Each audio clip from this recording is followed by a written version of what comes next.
গোড়াতেই এত গলদ থাকলে পরে কি হবে? হ্যাঁ, না, ব্যাপারটা তো জানাতে হবে।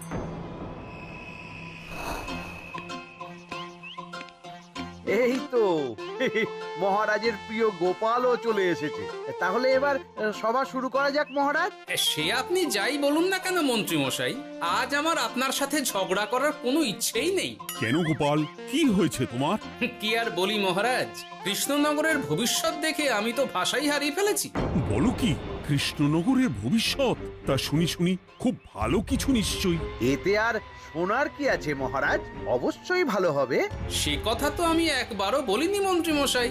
আহা গোপাল, ভনিতা না করে বলি ফেলো না দেখি, কি এমন দেখেছো কৃষ্ণনগরের ভবিষ্যৎ? তাহলে শুনুন, কৃষ্ণনগরের ভবিষ্যৎ ঘোর অন্ধকারে, মোটেই ভালো নয়। হ্যাঁ, বলো কি? কৃষ্ণনগরের ভবিষ্যৎ বলতে আমি ছোট ছোট ছেলে মেয়েদের কথাই বলছি। ওরাই তো আমাদের কৃষ্ণনগরের ভবিষ্যৎ। ঠিক কথা, কিন্তু তার সাথে অন্ধকারের কি সম্পর্ক? সম্পর্ক আছে মহারাজ। আজ সকালে রাজসভায় আসার পথে দেখি পাঠশালায় বাচ্চাদের পড়াশোনা বাদে সবই হচ্ছে। তা এরকম চলতে থাকলে কি করে রাজ্যের ভালো হবে বলুন দেখি? না হওয়ারই বা কি আছে শুনি? পড়াশোনার সাথে রাজ্যের ভালো খারাপের কি আছে? সত্যি, মন্ত্রী হয়েও যে আপনি এসব কথা বলেন ভাবলেও অবাক লাগে। গোপাল, মুখ সামলে কথা বলো। আপনিও তাহলে আগে বুঝুন, তারপর কথা বলুন। উফ, আবার শুরু হয়ে গেলে তোমরা। ক্ষমা করবেন মহারাজ, কিন্তু আমি তো কিছু শুরু করিনি। মন্ত্রী মশাই তো না বুঝে কথা বলছেন। আপনি বলুন মহারাজ, বাচ্চারাই তো সমাজের ভবিষ্যৎ। হ্যাঁ, ওরা এখন যা শিখবে সেটাই তো পরে কাজে লাগাবে। ঠিক ঠিক, শিক্ষার গুরুত্ব অনেক, তাকে এত অবহেলা করলে তো চলবে না। সেটাই তো মহারাজ, একে তো সকলে পাঠশালায় আসে না, তার উপর যে কয়জন আসে তাদের মধ্যেও কেউ খেলে বেড়ায়, কেউ ঘুরে বেড়ায়, এসব হয়। বুঝলাম, কিন্তু রাজপণ্ডিত কিছু বলে না। কি করে বলবেন মহারাজ, উনি তো নিজেই ঘুমে ঢুলতে থাকেন। কি? আমি কালই রাজপণ্ডিতের সাথে এই ব্যাপারে কথা বলবো। কিন্তু শুধু রাজপণ্ডিতের সাথে কথা বললেই হবে না মহারাজ, তার সাথে এমন কিছু করতে হবে যাতে ছেলেপুলেরা রোজ পাঠশালায় খুশি মনে এসে পড়াশোনা করে। তার জন্য কি করা যায় বলো তো? আর তোমার কাছে কি কোনো উপায় আছে? থাকলে তো আগেই বলে দিত, এত সময় ধরে অভিযোগ করে যেত নাকি? আচ্ছা, আপনার কাছে কি কোনো উপায় আছে মন্ত্রী মশাই? ইয়ে মানে এখন নেই, ভাবতে হবে। তাহলে একটু চুপ করে থাকুন। ছাড়ো না গোপাল, তুমি বলো। আমি বলছিলাম, ওই বাচ্চাদের পাঠশালার প্রতি আগ্রহ আনার জন্য যদি একবেলা ভাত, ডাল, দুধ, ডিম ইত্যাদি খাওয়ানো যায় তাহলে সেটা কার্যকর হবে বলে মনে হয়। অসম্ভব, রাজ্যের কত খরচ বেড়ে যাবে জানো? তুমি থামো তো মন্ত্রী, সব সময় খালি উল্টো কথা বলা। আমি একদম একমত গোপালের সাথে। কৃষ্ণনগরের উন্নতির জন্য আমি সব করতে রাজি।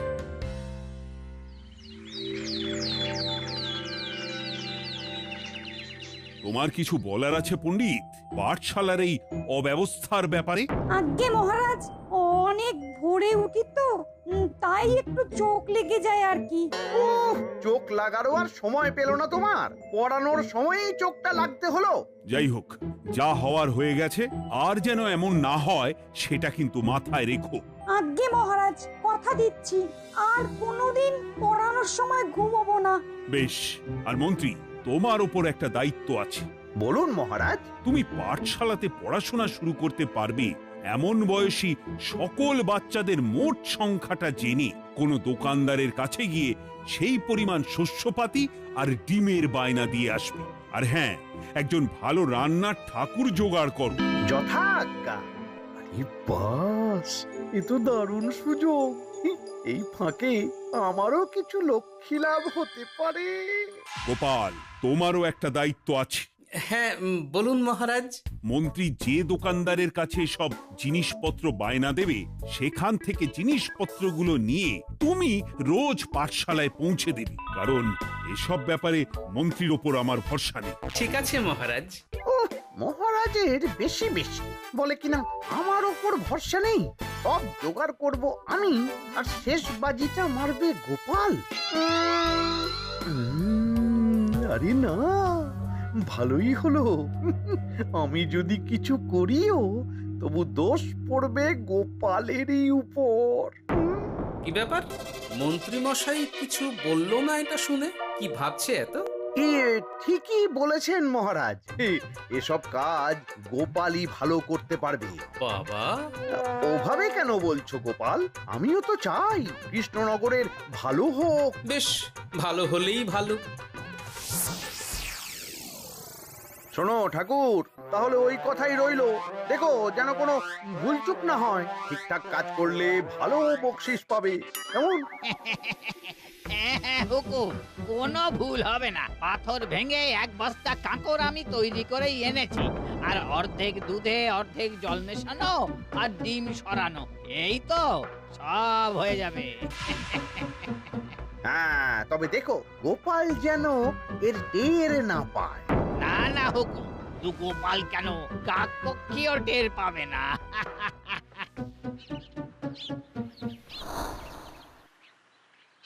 যাক বাবা, এবার শুধু জিনিসের দামটা মহারাজকে বাড়িয়ে বললেই কাজ হাসিল। এদিকে অতিরিক্ত মূল্যটাও আমার হবে, আর বাকি জিনিসগুলো বিক্রি করার পর সেই দামও আমারই হবে।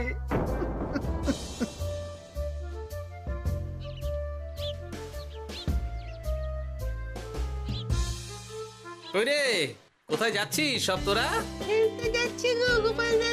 কাল থেকে অবশ্যই সব পাঠশালায় যাস, কিন্তু বন্ধুদেরও বলিস যেতে। ভাত, ডিম, দুধ আরো কত কি ভালো ভালো সব খাবার দেওয়া হবে রে। তাই ডিমও দেবে? হ্যাঁ রে, মহারাজ এই নতুন নিয়ম করেছেন। আমি নিজে গিয়ে জিনিসপত্র দিয়ে আসবো। কে মজা, আমি তো তাহলে রাত যাব পাঠশালা। আমিও যাব। বেশ দারুণ ব্যাপার হলো তো। এবার তো রোজ পাঠশালা যেতেই হবে। আচ্ছা বেশ, এবার চলি তাহলে।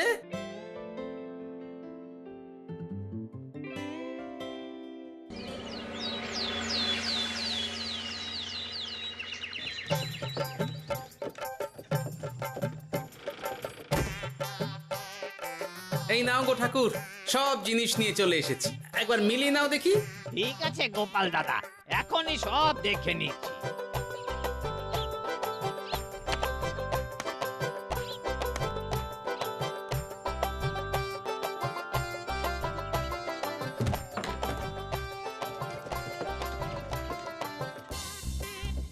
যাক বাবা, গোপাল দাদা গেছে।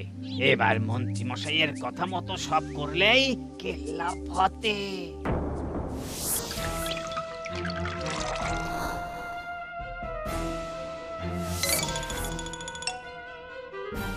কই গো ঠাকুর? এই তো হুকুম, আপনার কথা মতো সব কাজ হয়ে গেছে। ওই দেখুন, ওখানে জিনিসগুলো রাখা আছে, আপনি নিয়ে যেতে পারেন। বাবা বাবা, খুব ভালো, খুব ভালো।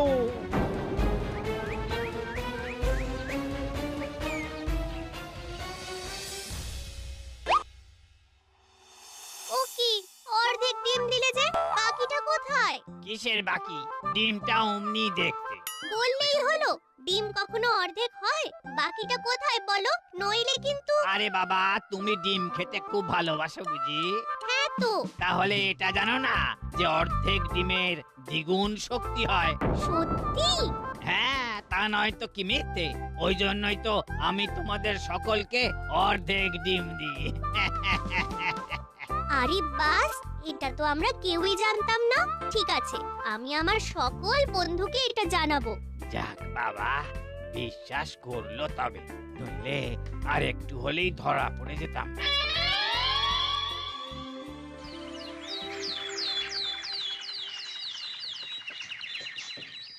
আরে, রান্নার ঠাকুর কারোর সাথে কথা বলছে মনে হচ্ছে। পেছন থেকে দেখে তো মন্ত্রী মশাই বলে মনে হচ্ছে। একটু কাছে গিয়ে দেখি তো কি ব্যাপার।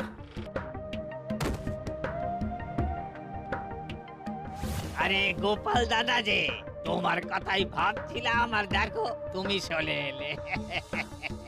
হুম, তুমি কি নিশ্চিত যে তুমি আমার কথাই ভাবছিলে? আমি তো তোমাকে কারোর একজনের সাথে কথা বলতে দেখলাম। আবার মন্ত্রী মশাইকে দেখে ফেলেনি তো? কথাটা বেফাঁস হয়ে যাওয়ার আগে আমাকে কথা ঘোরাতে হবে। কি গো বলো, এত কি ভাবছো? হ্যাঁ, ইয়ে, না না, এতে ভাবার আর কি আছে? কেউ না কারোর সাথে কথা বলিনি। আমি তো একাই ছিলাম। তুমি বোধহয় ভুল দেখেছো। হ্যাঁ, ভুলই হবে। কি ব্যাপার, ঠাকুর এভাবে বলছে কেন? তাহলে কি সত্যি ভুল দেখলাম নাকি অন্য কোনো ব্যাপার আছে? না, পরে দেখতে হচ্ছে। ঠিক আছে, এই আমি যাই গো।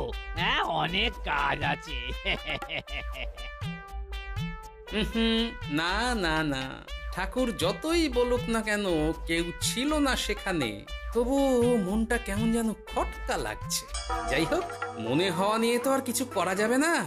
এখন যাই কাজে। তা মন্ত্রী, পাঠশালায় রোজ ভালো মানের আনাজপাতি যাচ্ছে তো? আগে হ্যাঁ মহারাজ, আমি তো ভালো মানেরই সব চাল ডালের বায়না দিয়েছি। কথা মতো তো সেগুলোই পাঠানোর কথা। তবে বাকিটা গোপাল জানে। মানে গোপাল জানে মানে ঠিক কি বলতে চাইছেন আপনি মন্ত্রীমশাই? না মানে জিনিসগুলো সব নিয়ে তো তুমিই যাও, তাই আর কি। সেটাও করতে হচ্ছে, কারণ মহারাজ আপনার উপর ভরসা করতে পারেন না। গোপাল, ঠিক আছে, আমি বুঝতে পেরেছি। মন্ত্রী, সপ্তাহে সপ্তাহে জিনিসের দাম মিটিয়ে দিচ্ছ তো? হ্যাঁ হ্যাঁ, আগের সপ্তাহের দাম মিটিয়ে দিয়েছি, কিন্তু পরেরটা বাকি। আর মহারাজ, বলছিলাম কি, পরের মাস থেকে জিনিসের দাম একটু বাড়তে পারে। কি হলো? মন্ত্রীমশাইয়ের এই ব্যাপারটা কেমন যেন লাগলো না, চোখে চোখে রাখতেই হবে।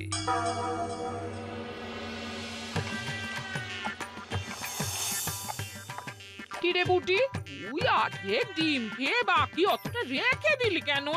রান্নাটা ভালো হয়নি বুঝি? না গো দিদা, খুব ভালো হয়েছে। আমি তো আসলে এখন এমনই খাচ্ছি। শিকিরি, কেন রে পুটি? তোর তো ডিম খুব প্রিয় ছিল রে। এখনো ভালো লাগে। তাহলে পুরো ডিম খাচ্ছিস না কেন? এ বাবা, তুমিও জানো না, অর্ধেক ডিমের শক্তি গোটা ডিমের থেকে বেশি, মানে দ্বিগুণ শক্তি। এই বলে কি গো? এই, তোকে এমন কথা কে বলেছে রে? ওমা, কেন? পাঠশালার রান্নার ঠাকুর আমাদের তো রোজ অর্ধেক ডিমই দেয়, ওই জন্য আমি একদিন জিজ্ঞেস করেছিলাম, তখন বলল অর্ধেক ডিমের দ্বিগুণ শক্তি হয়। বলিস কি রে, এতদিন ধরে এসব চলছে? না, মহারাজকে জানাতে হবে।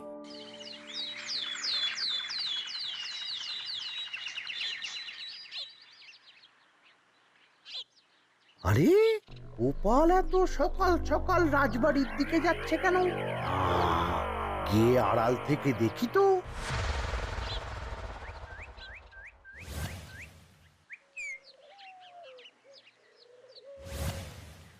বলো গোপাল, কি হয়েছে? হঠাৎ কেন এভাবে একা দেখা করার কথা বললে? আসলে মহারাজ, আমি চাই না এই ব্যাপারটা মন্ত্রীমশাই জানুক, তাই একান্তে আপনার সাথে কথা বলতে চাই। কেন, কি হয়েছে সব খুলে বলো। তাহলে শুনুন মহারাজ।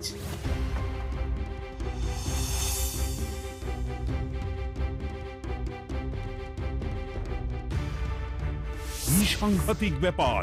আমি এখনই ওই রান্নার ঠাকুরকে কারাগারে বন্দি করার আদেশ দিচ্ছি। না না মহারাজ, সেটা ভুলেও করতে যাবেন না। আমার এই পুরো ব্যাপারটাতেই সন্দেহ আছে। পুরো পরিকল্পনার পেছনে মনে হচ্ছে অন্য কেউ আছে মহারাজ। তুমি ঠিক কার কথা বলতে চাইছো? প্রমাণ ছাড়া তো আমি কারো নাম বলতে পারবো না মহারাজ। এই রে, গোপাল বোধহয় সবটা বুঝতে পেরেছে। এবার কি করে নিজেকে বাঁচাই? কি করি? পেয়েছি। শোনো ঠাকুর, এখন কিন্তু মহারাজ সবটা জেনে গেছে, তাই দেখো যাই হয়ে যাক না কেন আমার নামটা যেন না আসে, নইলে কিন্তু তোমাকেই রাজ্য ছাড়া হতে হবে। না না হুকুম, দয়া করে এ কাজ করবেন না।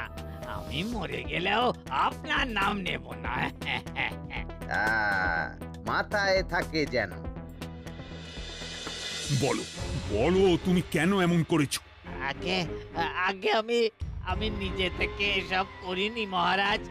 আমাকে এসব করার জন্য বাধ্য করা হয়েছে। কে তোমাকে সব করতে বলেছে? আগে গোপাল দাদা। কি মিথ্যে কথা! বেশ হয়েছে, এবার ঠেলা বুঝুক গোপাল। দেখলেন মহারাজ, খুব ভরসা করতেন না আপনি গোপালের ওপর? ভাবা যায় তলে তলে এই মহারাজ, আমি সত্যি সব কিছু করিনি। আমি যদি এটাতে যুক্ত হতাম তাহলে কি আপনাকে নিজে থেকে এসব জানাতাম? দেখো গোপাল, এখন এসব কথা বলে কোনো লাভ নেই। সবাই জানে তোমার মাথায় কত বুদ্ধি। তুমি ইচ্ছা করে আগে গন্ডগোল করে তারপর সেটা ঢাকতে নিজে থেকে সব বলছো। গোপাল, তুমি সত্যি করেছো কি করনি সেটা কিন্তু তোমাকেই প্রমাণ করতে হবে। এটা যেমন সত্যি যে এসব যে ঘটছে সেটা তুমি আমায় জানিয়েছো প্রথম, তেমনি এটাও সত্যি যে প্রতিদিনের শস্যের বস্তা তুমি নিয়ে যাও পাঠশালায়, তাই তোমাকেও যে সন্দেহের তালিকা থেকে বাদ দেওয়া যাবে না। বেশ, তাহলে আমি প্রমাণ জোগাড় করেই তবে এই রাজসভায় পা দেব।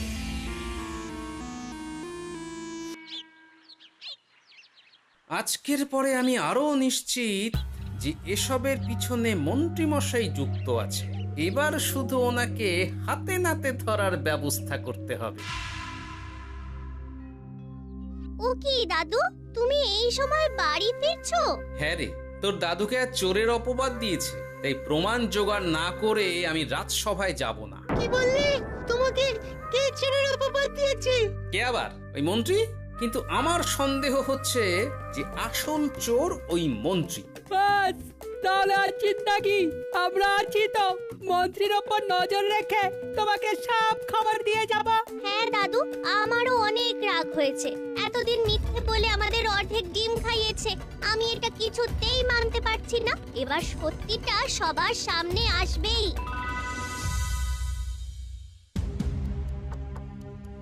নাও নাও, আজকে চাল ডাল সব এই বস্তাতে আছে। এই নিন আজকের মূল্য। দেখো, অর্থটা কিন্তু বড় কথা নয়। তোমার যে রোজ বিক্রি বাট্টা বেড়ে গেছে, আর তার জন্যই তোমার তো আমাকে মিষ্টি খাওয়ানো উচিত। একদম, আমি কালই আপনাকে মিষ্টি খাওয়াবো, একদম পাকা কথা। তাহলে আজ চলি, কাল দেখা হবে। দেখলি মন্ত্রী মশাই কি বদমাইশ। চল এখনই গিয়ে গোপাল দাদুকে সব বলি।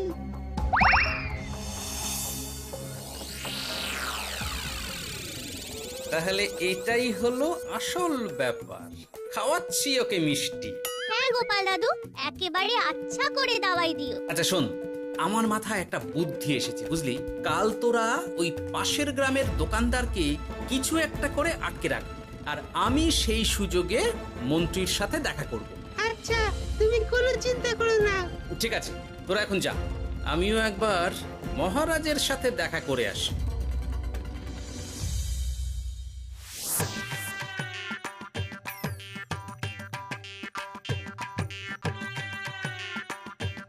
আসতে পারি মহারাজ? আরে গোপাল জি, এসো এসো। মহারাজ, কথা মতো আমি প্রমাণ জোগাড় করে ফেলেছি, কিন্তু সেটা দেখার জন্য আপনাকে কাল আমার সাথে একটা জায়গায় যেতে হবে। বেশ, আমি যাব।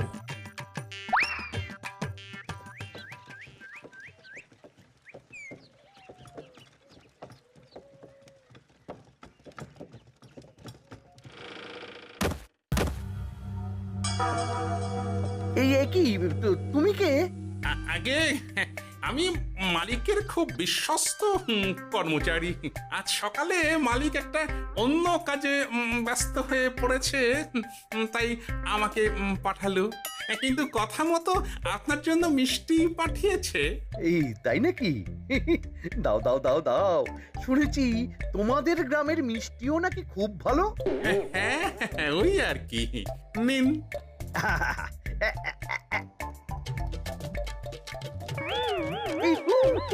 ওরে বাবারে, ওরে বাবারে, মরে গেলাম রে, বাঁচাও। কেমন লাগছে মন্ত্রী মশাই?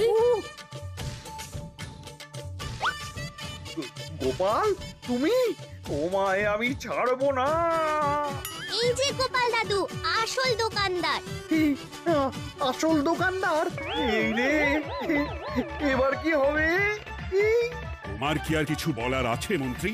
তোমার সব কর্মকাণ্ড আমাদের কাছে ফাঁস হয়ে গেছে। তোমার সাহস কি করে হয় কৃষ্ণনগরের ভবিষ্যতের সাথে এমন করার? ক্ষমা করে দিন মহারাজ, আর হবে না, ক্ষমা করে দিন। না না না না, শাস্তি তো তোমাকে পেতেই হবে। সেপাই, আজ থেকে মন্ত্রীকে রোজ সকালে 100 বার বেতের বাড়ি ও অর্ধেক খাবার দেওয়া হবে। অর্ধেক খাবার? কেন জানেন না? অর্ধেক খেলে দ্বিগুণ শক্তি বাড়ে। ওরে বাবা গো, আমার আমার আমার মাথা ঘুরছে।